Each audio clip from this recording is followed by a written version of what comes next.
Hi class. Today's story is The Paper Bag Princess by Robert Munch. Robert Munch is a famous storyteller who's turned author. He writes all of his tales on napkins, he told us at a national convention that I went to, whenever they pop into his head when he sees children. And he's become very famous, and I went to a workshop by him about storytelling, and he says he wants his books exaggerated. He wants those rolling vowels, freight words really, really well done to make it exciting for the children. He says very often he'll just read the story and not even show the pictures so that they get to listen and imagine the whole thing in their mind.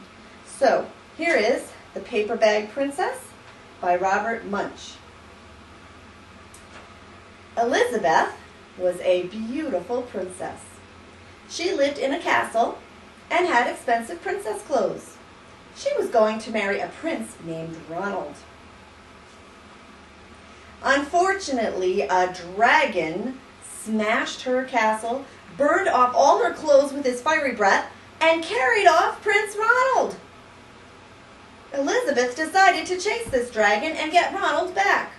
She looked everywhere for something to wear, but the only thing she could find that was not burnt was a paper bag. So she put on the paper bag and followed the dragon. He was easy to follow because he left a trail of burnt forests and horses' bones. Finally, Elizabeth came to a cave with a large door that had a huge knocker on it. She took hold of the knocker and banged on the door.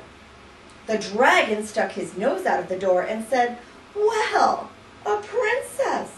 I love to eat princesses, but I have already eaten a whole castle today. I'm very busy, dragon. Please come back tomorrow."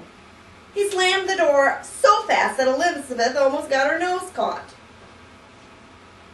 Elizabeth grabbed the knocker and banged on the door again. The dragon stuck his nose out of the door and said, "Go away. I love to eat princesses, but I've already eaten a whole castle today. I'm a very busy dragon. Come back tomorrow." "Wait," shouted Elizabeth. "Is it true that you are the smartest and the fiercest dragon in the whole world?" "Why, yes," said the dragon. "Is it true," said Elizabeth, "that you can burn up 10 forests with your fiery breath?" "Oh, yes," said the dragon.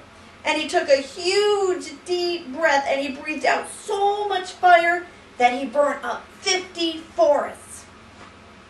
"Fantastic," said Elizabeth. And the dragon took another huge breath, and he breathed out so much fire that he burnt up 100 forests. "Magnificent," said Elizabeth. And the dragon took another huge breath, but this time nothing came out. The dragon didn't even have enough fire left to cook a meatball. Elizabeth said, "Dragon, is it true you can fly around the world in just 10 seconds?" "Why, yes," said the dragon, and he jumped up and he flew all the way around the world in just 10 seconds.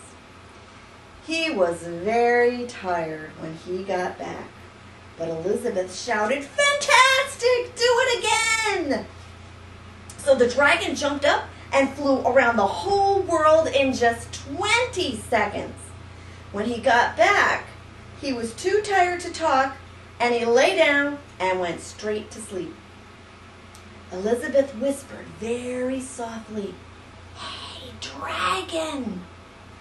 The dragon didn't move at all. She lifted up the dragon's ear and put her head right inside. She shouted as loud as she could, "Hey, dragon!" The dragon was so tired, he didn't even move. Elizabeth walked right over to the dragon and opened the door to the cave. There was Prince Ronald. He looked at her and said, "Elizabeth, you're a mess. You smell like ashes. Your hair is all tangled, and you're wearing a dirty old paper bag. Come back when you're dressed like a real princess." "Ronald," said Elizabeth, "your clothes are really pretty, and your hair is very neat. You look like a real prince, but you're a bum. And they didn't get married after all. The end. He always has a surprise ending. Check out the Robert Munch books. They're a lot of fun.